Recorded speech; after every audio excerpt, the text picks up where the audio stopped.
नमस्कार, मैं हूं नीरज अंबावता। स्वागत है आपका रियल एस्टेट के पहले web news channel estate news में, जहां हम प्रॉपर्टी की तमाम खबरों और समस्याओं के साथ साथ आपको सुझाव भी देते हैं।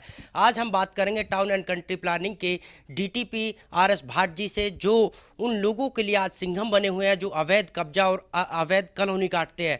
तो किस तरह से उनकी कार्रवाई होती है और किस तरह से ये कार्रवाई आगे चलेगी, इन तमाम चीज़ों पर बात करेंगे। सर, सबसे पहले आपका एस्टेट न्यूज़ पर स्वागत है। नमस्कार जी। सर, आजकल आपको लोग जो है जो अवैध कॉलोनी काटते हैं या अवैध कब्जा करते हैं, वो आपको सिंघम की उपाधि दे रहे हैं कि कहीं भाट साहब ना आ जाए, तोड़फोड़ ना हो जाए। तो किस तरह से ये आपका अभियान आगे चलेगा और किस तरह की कार्रवाई अब आपकी फिलहाल चल रही है? देखिए, मुझे गवर्नमेंट ऑफ हरियाणा ने डीटीपी एनफोर्समेंट का दायित्व दिया है। तो डीटीपी एनफोर्समेंट का काम ही है कि अगर कोई इलीगल कंस्ट्रक्शन है, इलीगल कॉलोनी डेवलप हो रही है, उसके ऊपर सख्त से सख्त कार्रवाई की जाए। सरकार से ऊपर कोई भी नहीं होना चाहिए, तो सरकार का डर रहना चाहिए। वो जो भी अधिकारी डीटीपी एनफोर्समेंट होगा, उसका डर भी रहना चाहिए। और अगर ये डर है, आप कह रहे हैं, तो ये अच्छी बात है। तो सर, अब तक आपने कितनी कार्रवाई की, किस तरह की कार्रवाई रही और आगे जो है किस तरह की ये अब होंगी? ऐसे लगभग हमने 1 साल डेमोलिशन ड्राइव्स की हैं काफ़ी, जिसमें कि 800 से 1000 एकड़ के ऊपर हमने जेसीबीज़ को चलाया। और हमने सिर्फ यही नहीं रखा कि जी लोगों का ये थोड़ी गलत फहमी थी डेवलपर्स को जो इलीगल बना रहे थे कि सड़कें बनाएं, सड़कें टूट जाएंगी, फिर उसके बाद कुछ नहीं होगा। तो हम अब जो है अंडर कंस्ट्रक्शन मकान भी है, जो बिल्डिंग्स भी है, प्रॉपर्टी डीलर के ऑफिसर्स जो हैं उनके जो ऑफिस बना रखे हैं, उसके ऊपर बहुत सख्ती से कार्रवाई की है। लगभग 300 से 400 स्ट्रक्चर हमने तोड़ रखे हैं और 800 से 1000 एकड़ पर हमने कार्रवाई की है। और कार्रवाई एंटायर गुड़गांव में, पटौदी हो, गुड़गांव हो, भौंडसी हो, सोना हो, फारूक नगर हो, हर जगह पर हमने ये कार्रवाई की है। दूसरा, निगम के एरिया की बात करें या फिर जो है हाई राइज बिल्डिंगों की बात करें, बिल्डरों की बात करें, सोसाइटियों के अंदर भी आपने कार्रवाई की, वो किस तरह की कार्रवाई थी और क्या आपके पास शिकायतें आई थी बायर्स की? ऐसे सरकार ने बहुत अच्छी पॉलिसीज़ पिछले कुछ महीनों में लेकर आए हैं। लोगों की दुविधा थी कि जी एफएआर बहुत कम है। सरकार ने उसको कंसिडर करते हुए, director general town and country planning ने भी उसको पॉजिटिव रिस्पांस देते हुए 2.64 तक एफएआर चलेगी है, जो कि 145 थी। अब 2.64 के बाद भी अगर लोग जोनिंग वायलेशन करें, तो वो एक मेजर सेटबैक है ओवरऑल डेवलपमेंट के लिए। तो बहुत सारी कंप्लेंट्स ये आ रही थी कि ऑक्यूपेशन सर्टिफिकेट लोग लेते हैं, उसके बाद वायलेशन करते हैं। तो इसमें हमने DLF 2, DLF 3 सुशांत लोग इनमें कार्रवाई की है। और डेली हम कोई सीलिंग अभियान भी चलाते रहते हैं। तो सीएम विंडो पर भी बहुत सारी कंप्लेंट्स आती हैं। तो इसके ऊपर भी उतनी ही सख्ती से काम करेंगे जितना हम इलीगल कॉलोनीज़ के ऊपर कर रहे हैं। दूसरा सर, ये भी कहते हैं कि अब से पहले बहुत सारे डीटीपी आए, इतनी ज़्यादा कार्रवाई या इस तरह की कार्रवाई अब तक नहीं हुई, तो आप इस पे क्या कहना चाहते हैं? देखिए, मेरा तो ये मानना है कि जब मैंने चार्ज संभाला था यहाँ पर एज डीटीपी एनफोर्समेंट, हमारे director general town and country planning के बड़े सख्त निर्देश थे कि जी आप बिल्कुल भी कॉलोनीज बसने नहीं देनी। और इसी के चलते हमने बहुत सख्त अभियान, सरकार की फुल से सपोर्ट है कि जी आपको जो दायित्व दिया वो बिल्कुल आप स्ट्रिक्टली फॉलो करवाओ। तो मेरा नहीं ख्याल कि जी जो पहले वालों ने भी काफ़ी काम किया है, मेरे होते हुए हमें सख्त निर्देश हैं, क्योंकि हम भी उतना रिस्पॉन्सिबल ठहराए जाएंगे अगर ये इलीगल कॉलोनीज डेवलप होती हैं। दूसरा, लोगों का ये भी आरोप है कि जी जब हमारी प्लॉटिंग कट रही होती है उस समय DTP town and country planning नहीं आते, रजिस्ट्री हो जाती है उस समय जो तहसील है उन पे कोई दबाव नहीं है, बिजली का कनेक्शन मिल जाता है, पानी का कनेक्शन मिल जाता है, तो फिर तोड़फोड़ क्यों? ये तमाम जो विभाग है वो क्यों परमिशन दे देते हैं? नहीं, ऐसे है कि ये कहना कि जी हम लेट आते हैं, ये तो कोई नहीं है ऐसी बात।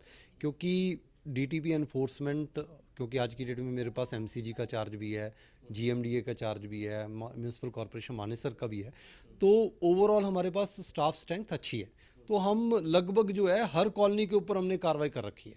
जो बन चुके हैं, जहाँ पर लोग रह रहे हैं, उनके ऊपर जो एक्शन बनता है वो हम करेंगे। हम लेट नहीं पहुँचते। बाकी वहाँ पर अगर बिजली का कनेक्शन दिया गया है या रजिस्ट्रीज की होंगी, अभी आपने देखा भी होगा सरकार ने इसको भी सख्ती से लिया है।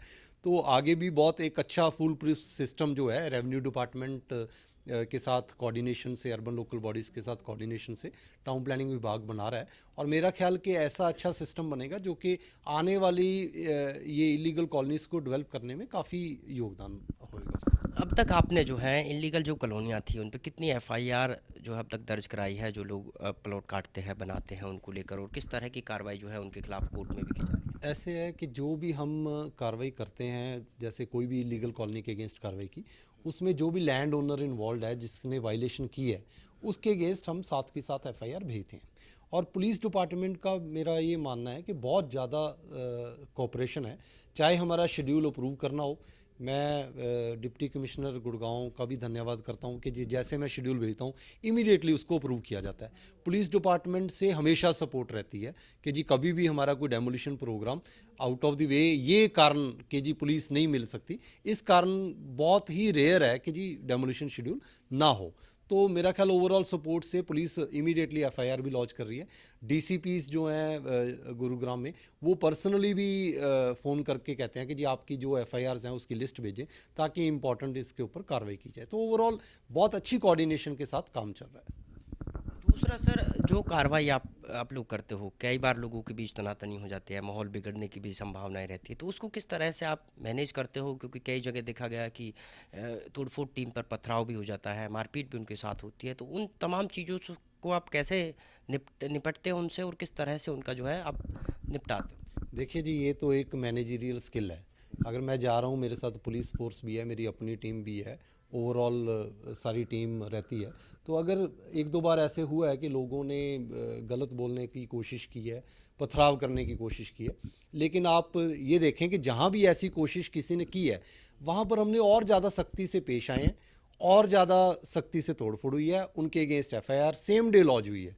तो मतलब कोई भी अपने आप को ये ना सोचे कि जी आप किसी भी अधिकारी के अगेंस्ट ऐसे करके आप बच जाओगे, इसके ऊपर और सख्ती से कार्रवाई होगी जी। आपने कहा कि नगर निगम आपके पास है, जीएमडी का चार्ज भी आपके पास है, इन्फोर्समेंट का भी है, तो किस तरह से ये तमाम चीज़ें मैनेज होती हैं और तमाम विभागों का काम करना पड़ता है?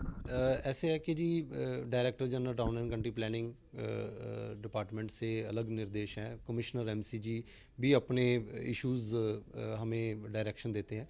तो ओवरऑल अभी एमसीजी में मैं डेमोलिशन ड्राइव्स नहीं देख रहा, जॉइंट कमिश्नर्स देख रहे हैं, लेकिन म्यूनसिपल कॉरपोरेशन मानेसर, जीएमडी और टाउन प्लानिंग विभाग में देख रहे हैं। तो ओवरऑल लोगों के पास ये चाह रहा था कि जी आपके विभाग की कार्रवाई नहीं है, उस विभाग की है। तो उस चलते हुए ही 1 महीना निकल जाता था कि जी कौन सा विभाग कार्रवाई करेगा। तो अब किसी के पास ये बहाना भी नहीं रहेगा कि जी करेगा कौन। तो अल्टीमेटली कोऑर्डिनेशन से डिफरेंट डिपार्टमेंट्स काम कर रहे हैं। वो मेरा ख्याल एक, देखिए सीएम साहब का एक ऑब्जेक्टिव है कि गुरुग्राम को स्मार्ट सिटी बनाएं। स्मार्ट सिटी बनाने के लिए प्लानिंग का इम्पैक्ट तो रहना ही चाहिए। जो परमिशंस दे रहे हैं हम, लाइसेंसेस दे रहे हैं, उसकी एक ब्यूटिफिकेशन प्रोजेक्ट्स आ रहे हैं, अच्छे आ रहे हैं। लेकिन अगर हम इलीगल कॉलोनीज़ के ऊपर, अनऑथराइज कंस्ट्रक्शन के ऊपर सख्ती से कार्रवाई नहीं करेंगे तो ये स्मार्ट सिटी बनाने में हम कामयाब नहीं रहेंगे। तो दोनों एस्पेक्ट्स को हम ध्यान से देख रहे हैं जी। लोगों से क्या अपील है आपकी? क्योंकि लोग कहते हैं कि हमें पता नहीं होता कि कहाँ हमने प्लॉट लेना है, कौन सी कॉलोनी अप्रूव्ड है, कौन सी नहीं है, क्योंकि जो ब्रोकर होते हैं, डीलर होते हैं, या जो कॉलोनी काट रहा है, वो उनको बड़े बड़े सपने दिखाते हैं। तो क्या आपकी लोगों से अपील है, और किस तरह से कहाँ प्लॉट लें? देखिए मेरी ये मानना है कि जी हमने काफ़ी जगह पर इसको पब्लिसाइज भी किया है, बोर्ड्स लगवाए हैं, इलीगल कॉलोनी है इसमें इन्वेस्ट ना करें, कॉलोनीज़ में बोर्ड लगवाए गए हैं, तहसील्स में बोर्ड लगवाए गए हैं, किले वाइज डायरेक्टर साहब के निर्देश थे भी ये भी बताओ कि कौन से किले पर इलीगल कॉलोनी है, वो भी हमने बोर्ड्स लगवाए हैं तहसील्स में ताकि लोगों को जानकारी रहे। और जहाँ भी मैं तोड़फोड़ करता हूँ मैं हमेशा ये कहता हूँ कि जी आम इंसान या गरीब बंदा उसमें ना फंसे, अपनी हार्ड अर्न मनी को इन्वेस्टमेंट गलत जगह ना लगाए। कहीं भी हमारी किसी भी चीज़ की मदद है, किस पैरामीटर में सरकार की दीनदयाल जन आवास योजना आ गई है, अफोर्डेबल ग्रुप हाउसिंग पॉलिसीज़ आ गई, बहुत सारी पॉलिसीज़ आ गई हैं। छोटे एरिए पर भी अगर हमारे पास पॉलिसीज़ हैं, लोकल सर्विस इंडस्ट्री लगा सकता बंदा। अगर आपको किसी भी तरह से कुछ पूछना है तो हमारे ऑफिस में आप कभी भी आ सकते हैं, यही मेरी अपील है। और मेरी यही रिक्वेस्ट है कि जी आगे बिल्कुल भी इलीगल कॉलोनीज़ के ऊपर सख्ती से कार्रवाई रहेगी, और आम जो इंसान है या गरीब बंदा है इसमें अपनी इन्वेस्टमेंट ना करे। ऐसे लोगों से आपकी क्या कुछ चेतावनी है, जो लोग अवैध कॉलोनी काटते हैं, गरीब लोगों को जो है उसमें फंसाते हैं, या फिर जो जमा पूंजी लोगों ने ज़िंदगी भर इकट्ठी करी है उसको उसमें इन्वेस्ट कराते हैं, उन लोगों को क्या आपकी चेतावनी है? देखिए जी, जब हम तोड़-फोड़ करते हैं तो लोगों के इलीगल कॉलोनीज़ जो डेवलप करते हैं उनके ऑफिसेस भी तोड़ते हैं। तो लोगों का ये कहना है जी हमारा ऑफिस ना तोड़ो। उन्होंने इतने लोगों को फँसाकर आज इस मुकाम पर पहुँचाया कि जी बंदे ने अपने 4-5 लाख रुपया, 10 लाख रुपया लगाया और वो मैं देख रहा हूँ कि जी हमने पातली हाजीपुर में किया। गरीब बंदे मेरे पास आकर यहाँ पर रोते भी हैं, सरकार के को रिक्वेस्ट भी करते हैं कि जी हमारे लिए कोई स्कीम निकालें। तो इनके मैं यही कहना चाहूँगा कि जी ये बिल्कुल ये काम बंद कर दें। हम इसको बिल्कुल भी बख्शेंगे नहीं और हम ऐसी भी पॉलिसीज़ बना सकते हैं कि जी ये बिल्कुल इनको जेल में डाला जाए। आगे आपका जो तोड़फोड़ अभियान है वो कितनी तेज़ी से काम करेगा और किस तरह की आगे भी आपने जो है वो प्लानिंग कर रखी है? देखिए जी, ओवरऑल गुरुग्राम डिस्ट्रिक्ट में हमने आइडेंटिफाई की हुई हैं जो कॉलोनीज़ हैं, जो कॉलोनीज़ में ऑलरेडी तोड़-फोड़ कर रहे हैं उस पर भी हमारी निगाह रहती है। और ये जो प्रोग्राम है डेमोलिशन शेड्यूल्स हैं या सीलिंग ड्राइव्स हैं, चाहे लाइसेंस कॉलोनी में है या अनलाइसेंस्ड में है, वो हम on an average 5 working days में से 3 वर्किंग डेज़ का शेड्यूल 100% रहता है। लेकिन जो 2 वर्किंग डेज़ भी हैं उसमें भी हम सीएम विंडो की कंप्लेंट्स का निपटारा कर रहे हैं। वो भी एक हिसाब से इलीगल कंस्ट्रक्शन के अगेंस्ट लोगों की कंप्लेंट्स हैं। फॉर एग्जांपल अगर मैं आपको बताऊं तो हमने 60 सीएम विंडो कंप्लेंट्स पिछले 1 महीने में लोगों को सुना है। पर्सनली उनसे मैंने कंप्लेनेंट से बात की है और उसमें से लगभग 48 सेटिस्फाइड थे। तो ये भी हम साथ साथ काम कर रहे हैं। तो हम 5 दिन ही इलीगल कंस्ट्रक्शन के अगेंस्ट काम कर रहे हैं जी। ठीक है जी। तो ये थे हमारे साथ जो है DTP town and country planning R S. Bhat ji, जो बता रहे थे कि किस तरह से उन्होंने जो है अब तक तोड़फोड़ अभियान किया और आगे भी किस तरह से इनका अभियान रहने वाला है। साथ ही लोगों से भी अपील की है कि लोग जो है अवैध कॉलोनियों में प्लॉट ना खरीदें और अपनी जमा पूंजी को व्यर्थ ना करें। कैमरामैन मनप्रीत के साथ नीरज अम्बावता, एस्टेट न्यूज़।